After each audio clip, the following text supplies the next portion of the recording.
Israel में Iran ने एक बड़ा हमला किया है। क्लस्टर बम से ईरान का हमला है और इस हमले में काफी नुकसान की खबर है। ये देखिए, क्लस्टर बम जो कि गुच्छों में मारता है, वो उससे ईरान ने हमला किया है इजराइल में।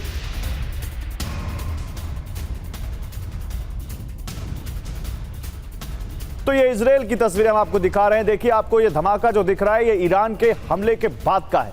अब देखिए, वहां पर ट्रैफिक भी चल रहा है, कार भी आपको आते हुए दिखेगी, तभी वहां पर ईरान का क्लस्टर बम आकर गिरता है और कुछ यूं धमाका होता है, कुछ ऐसे धुएं का गुबार उठता है।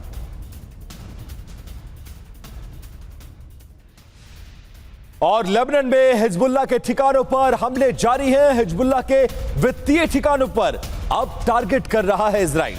हमले में बिल्डिंग पूरी तरह से ध्वस्त हो गई है और हर रोज 400 मिसाइलें औसतन लेबनान पर दागता नजर आ रहा है इजराइल। और ये उसी हमले की एक तस्वीर देखिए, पूरी बिल्डिंग इस हमले में कैसे तबाह हो जाती है। दिन के उजाले में टारगेट किया जा रहा है। ये बेहद रिहायशी इलाका है और ये बताया जा रहा है कि वित्तीय ठिकाने ये हिजबुल्लाह के हैं, जिनको अब इजराइल टारगेट कर रहा है।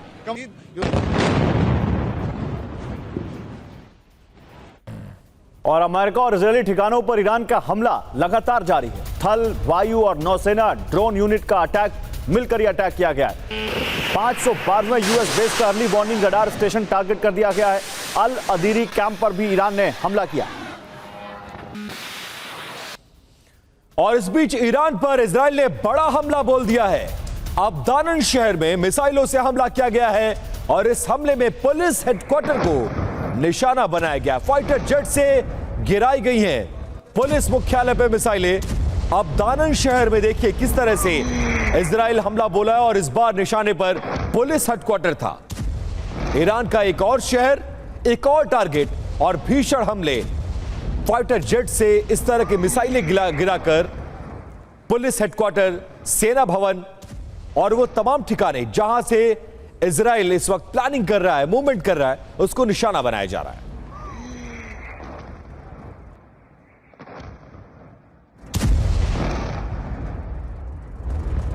और मिडिल ईस्ट के रण क्षेत्र से एक ऐसी खबर आ रही है जिसने ईरान के सुरक्षा गलियारों में हड़कंप बढ़ा दिया है।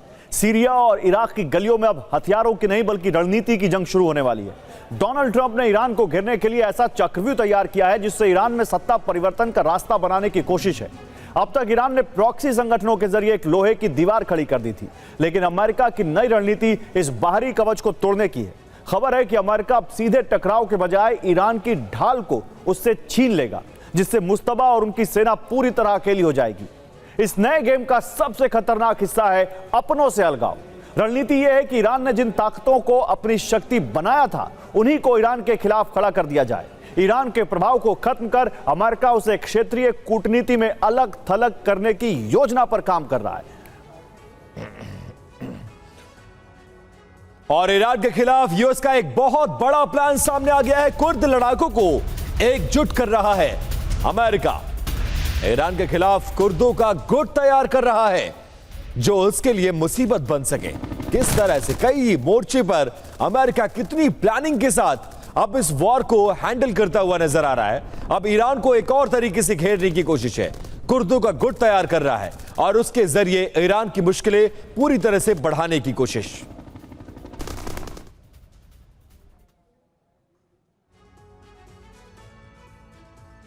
तो ईरान के खिलाफ अमेरिका का प्रॉक्सी प्लान क्या आपके सामने रखते हैं। प्लान नंबर 1, ईरान के प्रॉक्सी संगठनों को भड़काना। प्लान नंबर 2, प्रॉक्सी के खिलाफ कुर्द लड़ाकों का गुट तैयार करना। प्लान नंबर 3, स्थानीय लड़ाकों और मिलिशिया का इस्तेमाल करना। और प्लान नंबर 4 है ईरान के प्रॉक्सी नेटवर्क को तोड़ना। प्लान नंबर 5, ईरान की सबसे बड़ी प्रॉक्सी ताकत पर वार। लेकिन क्या इतना आसान है? Major general Ajay Chaturvedi as defence expert हमें ज्वाइन कर रहे हैं। फॉर्मर एम्बेसडर अचल मल्होत्रा हमें ज्वाइन कर रहे हैं। आप दोनों का स्वागत है। जनरल चतुर्वेदी, पहला सवाल तो यही, सुनने में बड़ा अच्छा लगता है कि अपने ही लोगों को या कहीं ईरान के पिट्ठुओं को ही ईरान के खिलाफ खड़ा कर दो, लेकिन क्या ये ग्राउंड पर इतना आसान है कि आप हूती को, हिजबुल्लाह को या उसके प्रॉक्सीज को उसके खिलाफ खड़ा कर दें? कुर्द तो चलिए ठीक है, ईरान से लड़ रहे हैं, लेकिन क्या ऐसा हो सकता है कि प्रॉक्सी ईरान के खिलाफ हो जाए? देखिए, ना तो प्रॉक्सी ईरान से खिलाफ होंगे, ये ना ही कर्ड जो है फिर ये फॉल बैक करेगा, इनके ऊपर ही गिरेगा, क्योंकि कुर्द जो है वो सिर्फ ये ईरान में ही नहीं है, कुर्द जो है वो इराक में भी है, कुर्द जो है टर्की में भी है, कुर्द सर्टेन अमाउंट सीरिया में भी है। तो ये एक नई समीकरण बनने की तैयारी होगी, तो इससे कर्ड से जाने से असर और जगहों पे भी पड़ेगा। इसलिए ये बहुत इतना आसान नहीं होगा, नंबर 1। नंबर 2, जहां तक प्रॉक्सीज का सवाल है, ये एक जो आइडियोलॉजिकल ओरिएंटेशन होता है किसी भी ग्रुप का, उसको पैसे से तोड़ पाना बहुत असंभव सा है, क्योंकि ये सारे के सारे शिया मिलिशियाज हैं, और एक्सेप्ट हमास को छोड़ के। तो इनको ये कहना कि वो शिया लीडर्स के खिलाफ चले जाएंगे मुश्किल है। दूसरा, जो मुश्तबा खामेनेई हैं, ये IRGC के लिए ये इनका ये साथ रहे हैं। तो ये मुझे लग रहा है कि अमेरिका प्लान भले ही बना ले, लेकिन इसमें हो पाएगा मुश्किल है। इसकी संभावना कम है। बिल्कुल सर, अमेरिका कई मोर्चों पर कोशिश बहुत कुछ कर रहा है, लेकिन उसका रिजल्ट क्या आएगा ये आने वाले दिनों में तय होगा। पावर प्लांट पर ईरान ने हमला बोल दिया है। अल खुदायरा प्लांट पर ईरान ने हमला कर दिया है। पावर प्लांट पर हमले के बाद तेल अवीव में अंधेरे जैसा माहौल है। कल ईरान की रिफाइनरी पर हुआ था हमला और इसको बदले के तौर पर देखा जा रहा है। ईरान की बड़ी रिफाइनरी में हमला बोला गया था और उसके बाद अब उसका बदला ईरान ने लिया है। तेल अवीव के बड़े पावर प्लांट पर हमला और उसका असर तेल अवीव की सड़कों पर नजर आ रहा है। और उधर गल्फ कंट्रीज में भी जो दूसरी अरब कंट्रीज हैं, उन पे भी हमला लगातार जारी है। सऊदी अरब में एक ईरानी ड्रोन मार गिराया गया। मिशन में F-15D ईगल जेट को लगाया गया। मिशन में यूरोफाइटर टाइफून जेट भी शामिल हैं। सऊदी रक्षा मंत्रालय ने खुद वीडियो जारी करके बताया है, यानी फाइटर जेट के जरिए ड्रोन को निशाना बनाया जा रहा है। देखिए, एक ड्रोन जिसको मार गिराया सऊदी अरब ने, क्योंकि ये सऊदी अरब में एक बड़े हमले की तरफ बढ़ रहा था।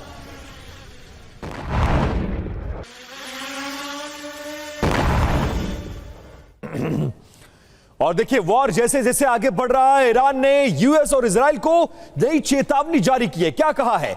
ईरान सरेंडर नहीं करेगा और यह जंग आखिरी दम तक लड़ेगा। ईरानी संसद के स्पीकर बाघेर गालिबफ की यह बड़ी धमकी है।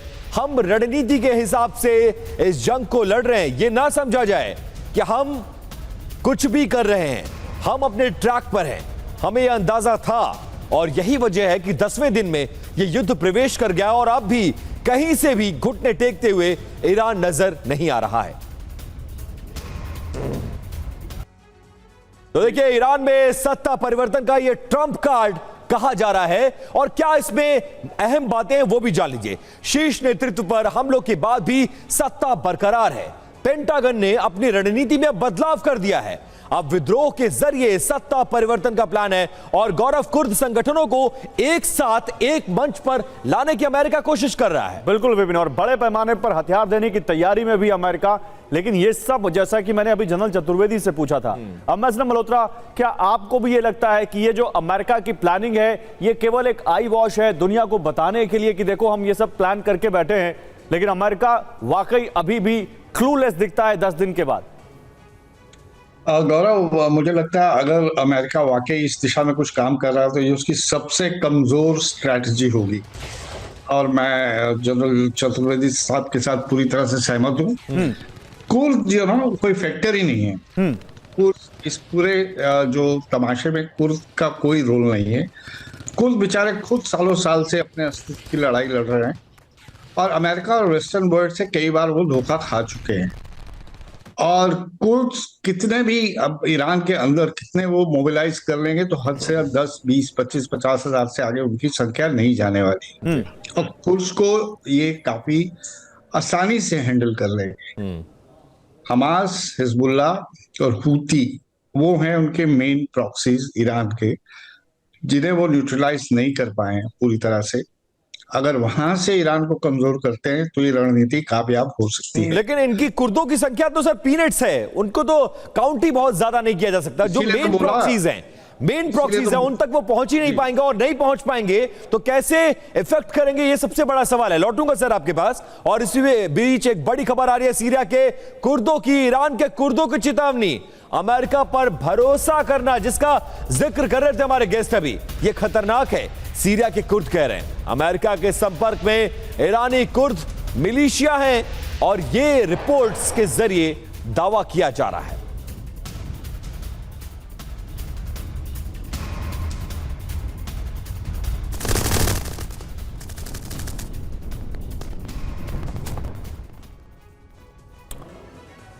तो महाविनाश का नया समीकरण कैसे होगा आप देखिए। ट्रंप की कुर्द टीम वर्सेस ईरान के प्रॉक्सी कुर्दिस्तान फ्रीडम पार्टी जो है वो यहां पर आप देखिए ट्रंप की टीम में है और ईरान के प्रॉक्सी कौन है विपिन? हिजबुल्लाह। देखिए ईरान के जो प्रॉक्सीज है, जो मेन प्रॉक्सीज है, क्या उनको इन्फ्लुएंस कर पाएगा अमेरिका? ये सबसे बड़ा सवाल है। और फ्री लाइफ पार्टी और कुर्दिस्तान ये ट्रंप की कुर्द टीम में है। जबकि ईरान की जो प्रॉक्सी है वो हूती, हिजबुल्लाह के अलावा हूती उसकी मेन प्रॉक्सीज में शामिल है। Democratic party of Irani Kurdistan ये ट्रंप की टीम में। जबकि ईरान की अगर बात कर लें तो कुतैब, हिजबुल्लाह ये उसकी टीम में है और ये मेजर चंक रखते हैं। क्या इनको अमेरिका इन्फ्लुएंस कर पाएगा? और अगर कर रहा है तो इसका खुलासा क्यों करेगा वो? कोमाला कुर्दिस्तान ट्रॉयलर्स एसोसिएशन ये ट्रंप की टीम में है। अब ये कितना डालेंगे सर, ये बड़ी बात है जी। और लेकिन अगर ईरान के प्रॉक्सीज की बात करें, हूती, हिजबुल्लाह और इसके अलावा हमास, जो बेशक आज की तारीख में जंग लड़ रहा हो लेकिन अहम भूमिका अदा करता है। खबात संघ ये ट्रंप की कुर्द टीम में आता है। जबकि इसके अगेंस्ट अगर देखें तो लीवा, फातेम्यून इसके मेन प्रॉक्सीज हैं। तो मेन प्रॉक्सीज का यहां जिक्र ही नहीं हो रहा है। जनरल चतुर्वेदी, जिसका जिक्र आप भी कर रहे थे, हमारे और भी गेस्ट कर रहे थे और इसका हम लोग चर्चा करके ये समझने की कोशिश कर रहे हैं, जो मेन प्रॉक्सीज हैं उनको इन्फ्लुएंस अमेरिका इतनी आसानी से नहीं कर पाएगा। और अगर ये उसकी प्लानिंग का हिस्सा है तो क्या उसका खुलासा वो जंग के दौरान करेगा, या ये सब कुछ इंफॉर्मेशन वॉरफेयर की तरह तहत किया जा रहा है कि हम ये कर रहे हैं, आप इसके जरिए इफेक्ट करिए, लेकिन मेन लोगों को हम टच पे ही नहीं कर पाएंगे। अगर ऐसा होगा भी तो उसका खुलासा अमेरिका क्यों करेगा? देखिए, अमेरिका अभी जैसे एम्बेसडर साहब कह रहे थे वो बिल्कुल डेस्परेट हालत में है इस वक्त। और किसी भी एक चीज जो इस्लाम, इसका मतलब इस्लाम समझते ही नहीं है अमेरिका। इस्लाम में जो एक आइडियोलॉजिकल ओरिएंटेशन होता है ना, उसको तोड़ पाना वेल नाई इम्पॉसिबल होता है। ईरान का जो शिया लीडरशिप थी, जो कि वर्ल्ड की लीडरशिप है, वो दुनिया भर के, मतलब आप ये दिमाग ले जाओ, जब 89 में भी रोहुल्लाह खुमैनी की डेथ हुई थी, 1 करोड़ लोग गए थे उनके उसमें, 1 करोड़ लोग उनके सुपुर्द खाक होने के जो ऑर्गेनाइजेशन उसमें गए थे। तो ये चीज़ें जो ये सोच रहे हैं अमेरिका, ये मतलब अपने लोगों को एक तरह से इंफॉर्मेशन वॉरफेयर कर रहे हैं। इससे मेरे ख्याल में कोई ख़ास असर नहीं पड़ेगा। और जो सबसे बड़ी चीज़ ये है कि आप कितना भी कर लो, अमेरिका जो ईरान जो है उसने, मेरा ख्याल है एक वेल प्लान उसकी स्ट्रैटेजी है इसको डील करने के लिए। उनको मालूम था कि उनके पास एयरफोर्स नहीं, उनको मालूम था ग्राउंड पे अमेरिका कभी आएंगे नहीं, तो उनको मालूम था कि मिसाइल। तो फिर आपसे ये मैं आगे सवाल तो यही पूछूंगा ना जनरल चतुर्वेदी, फिर अमेरिका की strategy as a military strategist आपको कहां तक सही लगती है, या लगता है कि अमेरिका के बारे में कई विश्लेषक ये कह रहे हैं कि इजराइल ने उसको इस वॉर में फंसा दिया, तो क्या वाकई अमेरिका फंस गया ईरान के तेल टैंकर पर, फारस की खाड़ी में, पर्शियन गल्फ में? अमेरिका के हमले में तबाह हो गया ईरानी तेल टैंकर। तो देखिए, एक तरफ स्ट्रेट ऑफ हॉर्मुज से ईरान कोई टैंकर निकलने नहीं दे रहा है, उधर ईरान के तेल टैंकर्स को अमेरिका निशाना बना रहा है। ये देखिए कितना भयंकर हमला किया है। ये ईरान के तेल टैंकर पर अमेरिका का फारस की खाड़ी में हमला है। और एक और बड़ी खबर, अभी अभी ईरान के बनेई ब्राक पर एक बड़ा हमला किया गया है। यूएस इजराइल ने किया है मिसाइल अटैक। तस्वीरें देखिए, ये बिल्कुल लेटेस्ट तस्वीरें, और कैसे अमेरिका और इजराइल के जॉइंट ऑपरेशन में एक और मिसाइल अटैक किया गया है। एक और शहर को निशाना, ईरान के बनेई ब्राक पर इस बार हमला बोला गया है। अब ये मामला तेहरान तक सीमित नहीं है, ईरान के जितने बड़े शहर हैं, बेशक वो रिहायशी हों, वहां भी टारगेट करके हमला किया जा रहा है। और अमेरिका के ड्रोन हमलों से ईरान दहल गया है। अमेरिका के ड्रोन हमलों से ईरान के लेंगे बंदरगाह पर अमेरिका ने ड्रोन अटैक किया। लेंगे बंदरगाह पर ड्रोन हमले की तस्वीरें सामने आई। देखिए, अभी हमने आपको दिखाया था फारस की खाड़ी में एक तेल टैंकर पर हमला किया था अमेरिका ने। अभी लेंगे बंदरगाह पर देखिए, इससे पहले बंदर अब्बास पोर्ट पर अमेरिका ने कुछ ऐसा अटैक किया था। इससे पहले उनकी ऑयल रिफाइनरीज पर अटैक किया गया है। तो एक पैटर्न सा दिखता है अब कि ऑयल जो फैसिलिटीज हैं या तेल लाने वाले जो जहाज हैं उनको तबाह कर रहा है अमेरिका।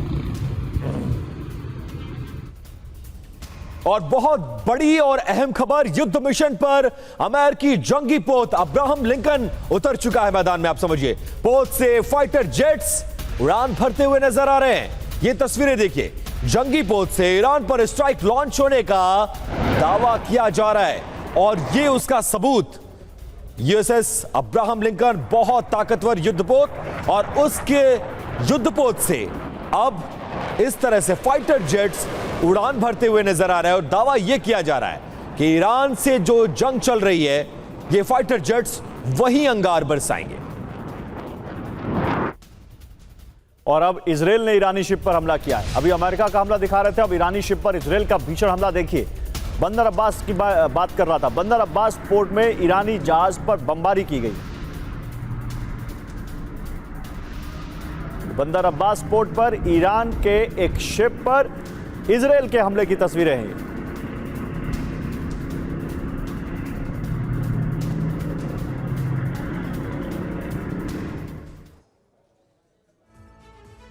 और हमारे पास पुख्ता जानकारी है कि ट्रंप ने कुर्दिस्तान के दो सबसे शक्तिशाली चेहरों में से एक मसूद बारजानी और तालिबानी से सीधा संपर्क साधा है। यह मुलाकात नहीं बल्कि तेहरान की सत्ता को उखाड़ फेंकने की एक गुप्त पटकथा इसको मानी जा रही है।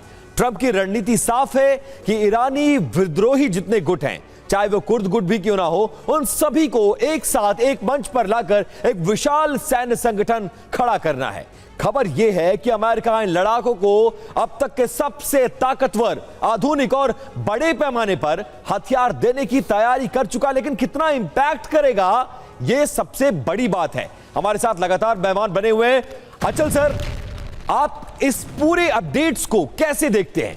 जिस तरह की कोशिश कर रहा है अमेरिका, क्या ग्राउंड पर इतना अगर वेल इक्विप्ड, इतना वेल प्लान्ड होता तो आपको लगता है कि युद्ध 10 दिन तक खिंच पाता? एक बार फिर से मिसकैलकुलेट इस युद्ध को करता हुआ नजर नहीं आ रहा है। और अब जो भी प्लानिंग, जो भी तैयारी ईरान के खिलाफ अब की जा रही है, ये बहुत देरी की तरफ इशारा तो नहीं कर रही है? देखिए, ये शुरुआत से पहले ही दिन से मेरे हिसाब से अमेरिका की जो कैलकुलेशन है वो गलत होती हुई साबित हो रही है। उसे लगा वो पहले मैसिव अटैक में अगर आयतुल्लाह खमेनी को और उसके जो टॉप लीडरशिप को एलिमिनेट कर देगा तो ईरान के अंदर एक बगावत होगी, वहां की लोकल पॉपुलेशन जो है सरकार के खिलाफ खड़ी हो जाएगी और उसके बाद सत्ता परिवर्तन जो वो चाहते हैं वो बड़ा आसानी से हो जाएगा। ये बैकफायर किया। वो जो अंग्रेजी में बोलते हैं रैलिंग अराउंड द फ्लैग, उसका नतीजा ये हुआ कि जो जनता है ईरान की, वो आयतुल्लाह के कत्ल के बाद एकदम से एंटी अमेरिका सेंटिमेंट्स जो है वो आ गया और जो कुछ महीने पहले जो प्रोटेस्ट कर रहे थे सरकार के खिलाफ, वो सब चीजें बंद हो गई। तो ये पहली मिसकैलकुलेशन इनकी हो गई है। प्लान बी इस रिजीम चेंज में इनके पास कुछ भी नहीं है। अब आज की तारीख में हम बहुत बात कर, जो कुर्दिस्तान के बारे में बात कर रहे हैं, ये देखिए, आप याद करिए कई साल पहले इन्होंने तालिबान खड़ा किया था, रशिया इन्फ्लुएंस या रशिया के अलाइज जो अफगानिस्तान में थे उनको भगाने के लिए। वो किस तरह इन्हें बैकफायर किया था इन्हें अच्छी तरह से याद होता। वही तालिबान इनके लिए सरदर्द बन गया था और 20 साल बना रहा। अंबाज़र मल्होत्रा आपने, और ये बड़ा सटीक एग्जाम्पल है। उसी के बगल का देश है ईरान और वहां भी अमेरिका कुछ वैसे ही करने की कोशिश कर रहा है। क्या एक बार फिर से कोई ओसामा बिन लादेन पैदा करना चाह रहा है यहाँ पर अमेरिका? ये देखना होगा। लेकिन बड़ी खबर, बहरीन में ऑयल रिफाइनरी पर हमला। हमले के बाद रिफाइनरी में लगी आग। रिफाइनरी से उठता दिखा है काला धुआं। ये बहरीन की तस्वीर आपके सामने। एक ऑयल रिफाइनरी पर ईरान ने हमला किया, जिसके बाद उस रिफाइनरी में कुछ इस तरह से आग लगी। और देखिए, ईरान में जो नए सर्वोच्च नेता चुने गए हैं उनको पुतिन ने बधाई दी है। मुज्तबा के सुप्रीम लीडर बनने पर अब बधाई दी जा रही है। पिता के उद्देश्य को आगे बढ़ाएंगे मुज्तबा, पिता के उद्देश्य को मुज्तबा ही आगे बढ़ाएंगे। पुतिन कुछ बधाई देते हुए नजर आ रहे। और दूसरी तरफ अमेरिका कह रहा कि जो भी सुप्रीम कमांडर बनेगा उसका वही हश्र करेंगे जो अली खामनेई का किया गया है।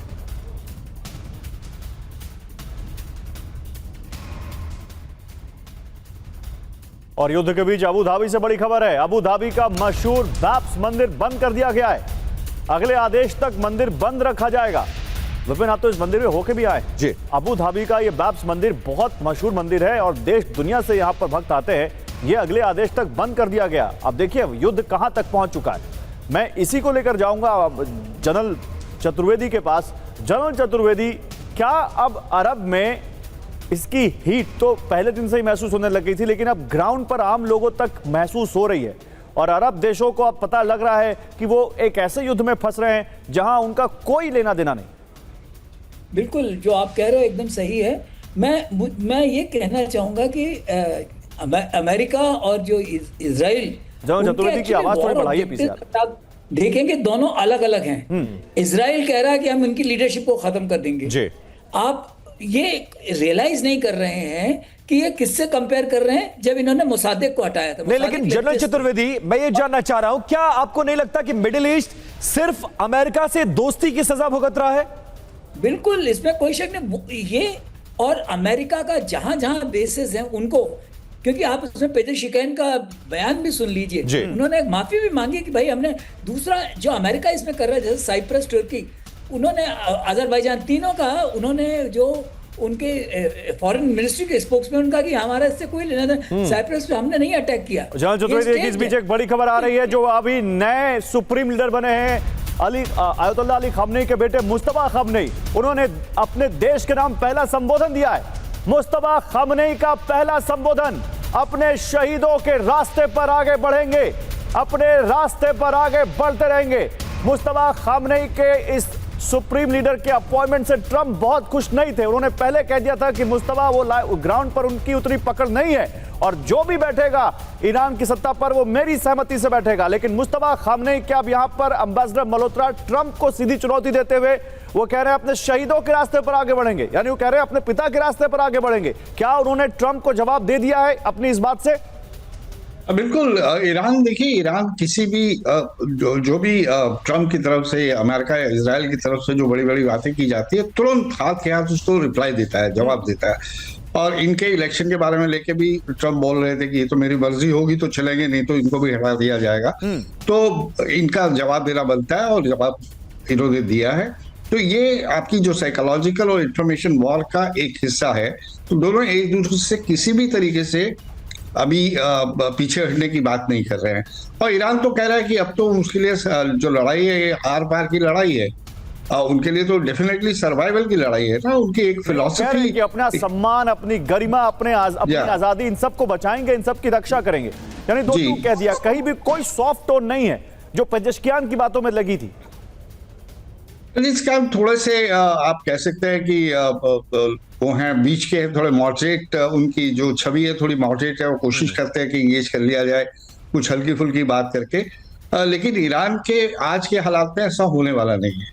क्यों, देखिए, ईरान क्यों सरेंडर करेगा? अब तो वो इस रास्ते पे चल चुके हैं कि आर पार या इधर या उधर अपने आप खुद से अपना जो सिस्टम इतने साल से उन्होंने बनाया है और उसको प्रिजर्व करने के लिए उन्होंने जी जान लगा दिया। और ये फिलॉसफी की ये विचारधारा है, इसको एक इंडिविजुअल को एलिमिनेट करना आसान है, विचारधारा को खत्म करना थोड़ा इतना आसान नहीं। लेकिन सर, अंजाम क्या होगा? क्या ईरान, सीरिया, अफगानिस्तान, या फिर एक नया एग्जाम्पल सेट कर देगा ईरान कि हम लड़ेंगे भी और सबक सिखाएंगे, जैसा कुछ देशों के साथ कंपैरिजन में अमेरिका को जवाब मिला हुआ भी है?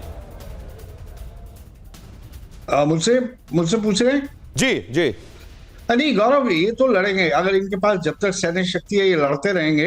और ये फैसला जो है ट्रंप को करना है कि किस स्टेज पे आके कोई बड़ा सा बयान देके कि हम जीत गए और ईरान हार गया और ये कह के निकलने पिछली गली से, वो उसका इंतजार हमें करना पड़ेगा। क्योंकि ये लड़ाई में असल में ये इजराइल और ईरान की लड़ाई है। ये इजराइल सालों साल से चाह रहा था कि ईरान के ऊपर फिजिकल अटैक हो, मिलिट्री अटैक हो, लेकिन अमेरिका की लीडरशिप ने इसे टालते रहे। अब डोनाल्ड ट्रंप ने पहली टेन्योर में, ट्रंप 1.0 में तो नहीं इसको ऑब्लाइज किया, लेकिन 2.0 में पता नहीं क्या हुआ कि उन्होंने इसको ऑब्लाइज किया। एक बार हमला किया 6 महीने पहले, उसके बाद 6 महीने बाद हमला कर दिया। और अभी भी वो ये रियलाइज नहीं कर रहा कि इसके अलाइज जो हैं वो सफर कर रहे हैं और रशिया मजबूत हो रहा है। और हर चीज को जस्टिफाई कर रहे हैं। अब देखिए क्रूड के रेट दुनिया भर में हाहाकार मच गया है। क्रूड के रेट से दुनिया भर के स्टॉक मार्केट आज धड़ाम हो गए और वो कह रहे हैं कि सुरक्षा और शांति के लिए कीमत तो चुकानी पड़ेगी आपको। अब देखिए वो अपने देशवासियों को भी कह रहे हैं कीमत चुकाओ। लेकिन हम ये सारी खबरें तो आपको बता रहे हैं, लेकिन लगातार आप देखिए अमेरिका का पुराना प्रॉक्सी मॉडल क्या है, अब आपको दिखाते हैं। देश क्या है, अफगानिस्तान मिलिशिया तालिबान विरोधी संगठन। नतीजा 2001 में तालिबान सरकार गिर गई, लेकिन फिर आगे नतीजा क्या होता है देखिए। देश लीबिया मिलिशिया एनटीसी। नतीजा 2011 में मुअम्मर गद्दाफी की सरकार गिर गई। अमेरिका ने कब कब प्रॉक्सी को बढ़ाया है आगे और उसका नतीजा क्या हुआ ये हम बता रहे हैं आपको। अंगोला में भी उसने यूएनआईटीए को बढ़ाया, लेकिन वहां भी नतीजा यह हुआ कि लंबे समय तक देश गृह युद्ध की आग में जलता रहा। आगे यूगोस्लाविया, वहां पर देखिए क्या होता है। यूगोस्लाविया में वहां पर कोसोवो लिबरेशन आर्मी को आगे बढ़ाता है अमेरिका और नतीजा कोसोवो अलग प्रशासन में चला गया। जी बिल्कुल। इसके अलावा एक और देश क्या है, सीरिया, और वहां पर जो मिलिशिया थे वो ऑपरेशन टिम्बर साइको मोर चलाया गया और इसका नतीजा क्या हुआ, लंबे समय तक ये युद्ध चलता रहा। इस तरह की स्ट्रैटेजीज रही हैं, लेकिन हमेशा ज्यादातर युद्ध में अमेरिका मिस कैलकुलेट करता रहा। इस बीच एक बड़ी खबर, मुस्तफा की ताजपोशी के बाद IRGC ने अपनी ताकत दिखा दी है। इजराइल पर क्लस्टर बम से हमला कर दिया है। यह एक बड़ा पलटवार के तौर पर देखा जा रहा है। खुर्रम शहर मिसाइल पर लिखा है लब्बैक मुज्तबा, और ईरानी हमले से तेल अवीव में भारी नुकसान की आशंका जताई गई है। यह देखिए,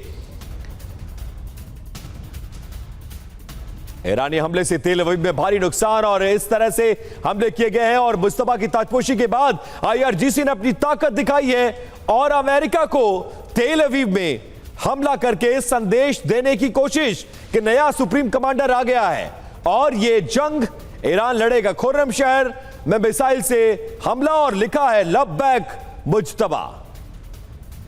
तो ईरान का नया कोड डी कोड, मुस्तफा के नाम पर विस्फोट। जी हां, मुस्तफा की ताजपोशी के बाद आक्रामक हुआ ईरान।